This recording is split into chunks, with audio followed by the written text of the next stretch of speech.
19 सितंबर 2025 असम की सबसे बड़ी आवाज खामोश हो गई। जुबिन गर्ग एक ऐसी शख्सियत जिन्होंने सिर्फ गाने नहीं दिए बल्कि पूरे एक जनरेशन को आवाज दी। फिर भाषा कैसे गिट्टी बनेगी?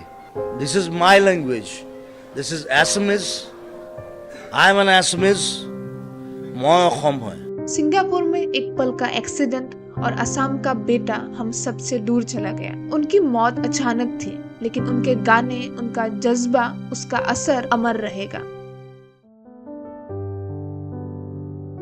जुबिन का असली नाम था जीवन बोरठाकुर। बचपन से ही माँ से संगीत सीखा और छोटी सी उम्र में ही पूरे असम की धड़कन बन गए। उनका गाना सिर्फ आवाज नहीं था, वो एक जज्बा था।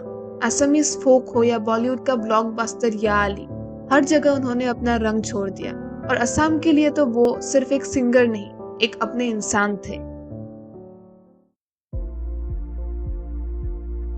38,000 से भी ज्यादा गाने, 40 से ज्यादा भाषाएं, ऐसी वर्सेटैलिटी शायद ही किसी आर्टिस्ट के पास हो। लेकिन उनकी असली लेगेसी उनके गाने नहीं है, वो है लोगों का प्यार। हर नई जनरेशन को उन्होंने इंस्पायर किया, नए सिंगर्स को स्टेज दिया, असम के फोक को इंडिया के मंच पर लाया।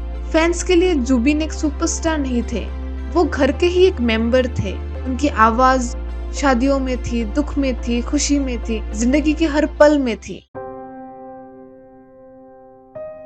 फिर आया वो पल जिसके लिए कोई तैयार नहीं था। सिंगापुर के फेस्टिवल के दौरान एक स्विम, एक छोटी सी गलती और वो पलट कर नहीं आए। जब उनका बॉडी गुवाहाटी एयरपोर्ट लाया गया तो लाखों लोगों की भीड़ थी।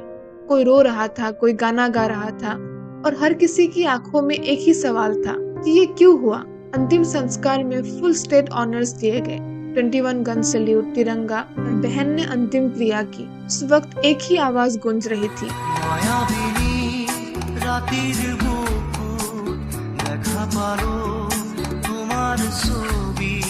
जुबिन की खुद की इच्छा थी कि उनकी विदाई उसी गाने के साथ हो।